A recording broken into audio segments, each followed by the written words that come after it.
नमस्कार, capital TV देख रहे हैं आप। मैं हूं आपके साथ पूजा। ब्रेकिंग नाउ में बड़ी खबर पत्रा चौल घोटाले मामले से जुड़ी हुई सामने आ रही है।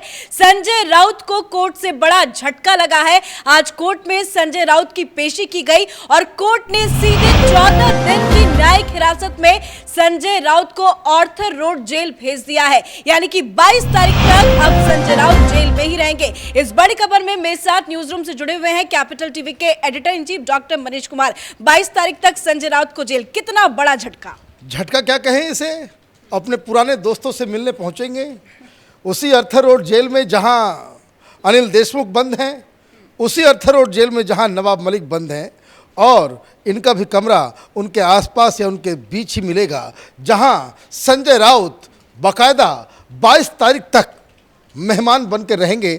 और ये 22 तारीख तक ही नहीं रहेंगे, क्योंकि ईडी के सूत्रों के मुताबिक ये लंबा वहाँ पे रहने वाले हैं, क्योंकि एक दो मसले और भी इनके खिलाफ सामने आ गए। लेकिन आज क्या हुआ, कोर्ट के अंदर 5 मिनट की सुनवाई, और 5 मिनट की सुनवाई में सीधे सीधे ईडी ने कहा कि अभी हमें पूछताछ करने की आवश्यकता नहीं है, लेकिन यह आदमी बाहर रहेगा तो ये दिक्कत करेगा, इसलिए इनकी न्यायिक हिरासत, इनको जेल ही भेज दीजिए। ये बाहर रहने लायक अभी नहीं है। हम जब पूछताछ करने की आवश्यकता होगी, हम परमिशन लेकर के जेल के अंदर जाकर के इनसे पूछताछ कर लेंगे। इन्हें न्यायिक हिरासत में ही भेज दिया जाए। और कुछ प्रोटेस्ट भी हुआ, कुछ बात कही गई संजय राउत की तरफ से कि तबीयत खराब है, मैं हार्ट प्रॉब्लम है, मुझे जेल का खाना जो है वो ठीक नहीं होगा हमारे लिए, मुझे घर से खाना भेजा जाए और कपड़े भी घर से आए। तो जेल के कानून के मुताबिक जो इस तरह के आरोपी होते हैं, जो हिरासत के तौर पे वहाँ पे रहते हैं, कन्विक्टेड आरोपी नहीं होते हैं, तो उनको घर से कपड़े वगैरह लाने की छूट मिलती है। लेकिन इनको अलग से छूट मिली है कि भाई आप घर का खाना भी लेकर के आएंगे। ये छूट अनिल देशमुख को भी मिली हुई है। अनिल देशमुख ने जब कोर्ट के सामने जब उनको पेश किया गया था, तो उन्होंने कहा था कि मुझे बड़ा दिक्कत हो रहा है, जो जेल के अंदर जो बिस्तर है उसकी वजह से मुझे बैक पेन हो रहा है, तो कुछ गद्दे जो है घर से मुझे लाने दिया जाए। ये बड़े बड़े मंत्री और बड़े बड़े रन बांकुरे, रोज मीडिया के सामने आकर भाषण देने वाले लोग आज देखिए किस तरीके से कारागार की जो है शोभा बढ़ा रहे हैं। अब संजय राउत के साथ दिक्कत क्या है कि संजय राउत के सारे दावे फेल हो गए, वो धाराशायी हो गया, क्योंकि ये काम तो कोर्ट की तरफ से किया जा रहा है। जो 22 तारीख तक कारावास का जो फैसला हुआ है, इसका बस एक मतलब है। उसका मतलब ये है कि जज साहब ने तमाम कागजात देखे, तमाम आरोप को देखा, केस को स्टडी किया, और उनको ये समझ में आ गया कि ये केस कोई पॉलिटिकल वेंडेटा नहीं है, ये केस हवाई नहीं है, ये केस सॉलिड तथ्यों के ऊपर, ग्राउंड के ऊपर, और एक ऐसा कुकर्म है कि जिसमें आपने 672 परिवारों के सर से आपने छत छीन ली। वो गरीब लोगों की जो समस्या इन लोगों ने एक स्कैम के जरिए ये उत्पन्न किया है, इस वजह से उन्हें जेल भेजा गया है, और ये काफ़ी दिनों तक अभी जेल की ही शोभा बढ़ाएंगे। लेकिन आज कोर्ट के अंदर ऐसा क्या हुआ? क्योंकि जब आज कोर्ट में संजय राउत की पेशी की गई तो लगा था कि लंबी सुनवाई चलेगी, दोनों पक्षों की तरफ से दलीलें दी जाएगी, कुछ खबर सामने आएगी, लेकिन 5 मिनट में सुनवाई और इतना बड़ा फैसला कोर्ट की तरफ से। देखिए, कोर्ट की तरफ से सुनवाई ज़्यादा इसलिए नहीं हुई क्योंकि लगातार जब पहले सुनवाई होती थी तो ईडी की तरफ से उनसे पूछताछ के लिए ईडी की हिरासत मांगी जाती थी। इस बार उन्होंने कहा कि हमें नहीं चाहिए, अब हम इस केस के ऊपर आगे के स्टेज पे आ गए हैं, और अब जब हमको पूछने की आवश्यकता होगी हम जाकर के बाकायदा परमिशन लेकर के पूछेंगे। लेकिन अब इस व्यक्ति को न्यायिक हिरासत में भेज दिया जाए, ये बाहर रहेगा तो ये एविडेंस के साथ, जांच के साथ ये मैनिपुलेट कर सकता है, ये इतना बड़ा आदमी है, इसलिए इनको जो है न्यायिक हिरासत में भेज दिया गया।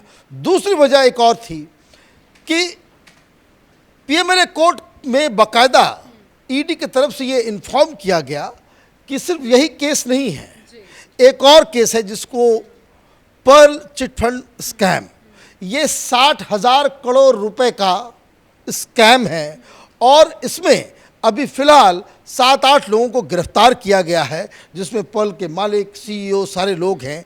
और वहाँ से मालूम चल रहा है कि ये पर्ल स्कैम केस में भी प्रवीण राउत किसी तरह से इन्वॉल्व है। ये समझिए, ये दूसरा केस है।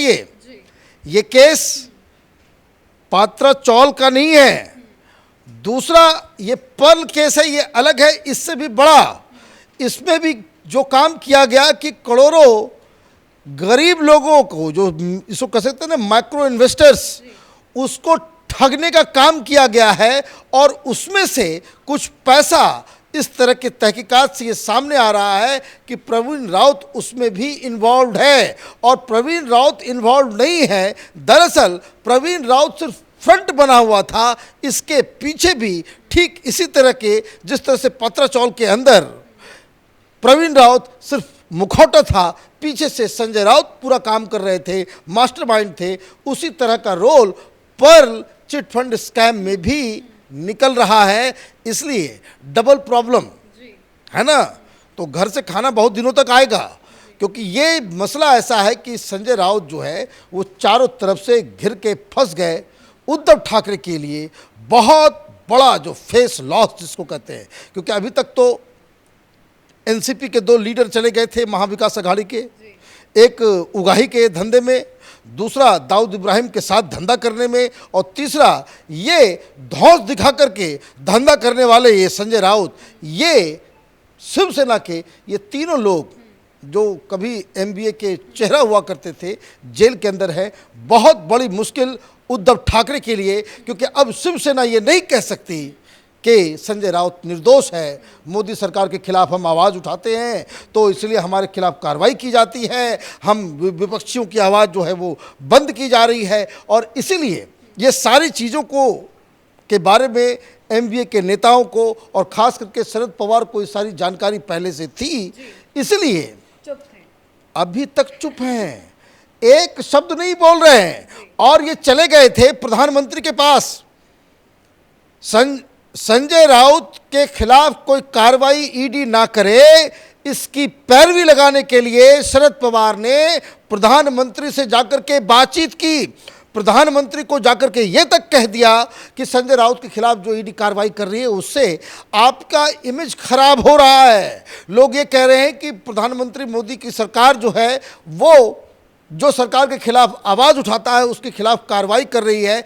1 घंटे मीटिंग चली थी, शरद पवार संजय राउत के बहाने वो ये बताना चाह रहे थे कि संजय राउत तो सिर्फ ये है, हमारे ऊपर भी कार्रवाई मत कीजिए। लेकिन प्रधानमंत्री ने 2 टूक कहा था कि मैं इन सब चीज़ों में नहीं पड़ता, ईडी अपना काम कर रही है, वो निर्दोष होंगे तो बच जाएंगे, अगर दोषी होंगे तो उनको बचाने का काम हम नहीं कर सकते, क्योंकि ये मसला जो है वो ईडी देख रही है।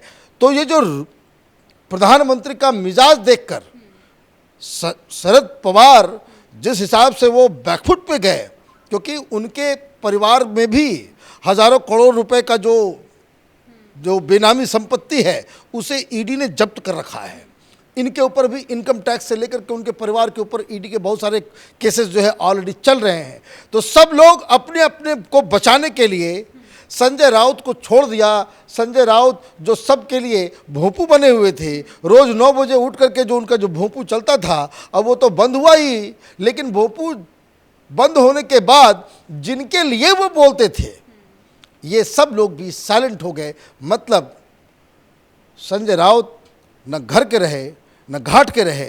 अब उद्धव ठाकरे को ये बहुत बड़ी चुनौती है कि इस केस में जो शिवसेना ने अब तक स्टैंड रखा कि ये एक बदले की कार्रवाई है, ये दलील को वो कैसे अब उस पर कैरी ऑन करेंगे, ये एक बड़ी समस्या है। ईडी कस्टडी ना मिलकर सीधा जेल भेजे गए हैं संजय राउत, क्योंकि अभी हाल ही में उनकी पत्नी वर्षा राउत से भी 9 घंटे से ज्यादा पूछताछ हुई। तो क्या लगता है वर्षा ने कुछ राज खोले हैं, क्योंकि इतना बड़ा कोर्ट का एक्शन जरूर कुछ पुख्ता सबूत। देखिए, जो ईडी के सूत्र बता रहे हैं कि वर्षा राउत तो ऐसे दिखने में लग रही थी कि कोई हाउसवाइफ है, मे बी प्रवीण राउत की पत्नी, प्रवीण राउत, संजय राउत, इन लोगों ने मिलके कुछ फर्जीवाड़ा किया। हाउसवाइफ्स को जो है आपने इस पाप में जो है इन्वॉल्व कर लिया, फंसाया नहीं, आपने इन्वॉल्व कर लिया।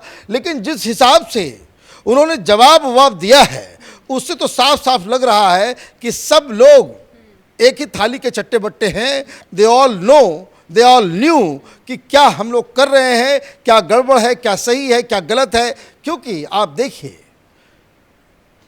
672 लोगों के साथ आप चीटिंग कर रहे हो। ये पूरी योजना बनी थी कि 672 परिवारों को जो टीन के बिना कच्चे मकानों में झुग्गियों में रह रहे थे उनको आपको मकान बना करके देना था। इसलिए आपको इतना बड़ा जो है काम मिला सरकार की तरफ से, और आपने किसी एक भी व्यक्ति के घर को आपने बना के नहीं दिया।